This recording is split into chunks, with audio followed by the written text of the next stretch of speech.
Local Government Unit ng Hinubaan at 15th Infantry Battalion nagsagawa ng serbisyo karaban dito sa Barangay Bakuyangan, Hinubaan, Negros Occidental. Dito lang ikadalawa ng Agosto taong kasalukuyan. Naging matagumpay ang ginawang serbisyo karaban ng lokal na pamahalaan ng Hinubaan at kasunduluhan ng 15th Infantry Battalion sa pamamagitan ng Retold Community Support Program na pinangunahan ni Honorable Dap Antonio Reliquias, Mayor ng Hinubaan at mga pinuno ng iba't ibang ahensya ng lokal na pamahalaan ng Hinubaan.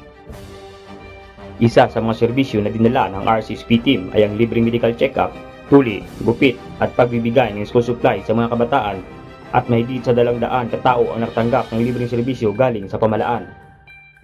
Laking pasasalamat naman at saya ng mga residente sa natanggap na biyaya galing sa pamahalaan ng Hinubaan at kasunduluhan ng 15th Infantry Battalion dahil ramdam nila ang pagkalinga at kahit malayo at mahirap pasukin ang kanilang lugar ay hindi pa rin sila nakakalimutan ng ating gobyerno.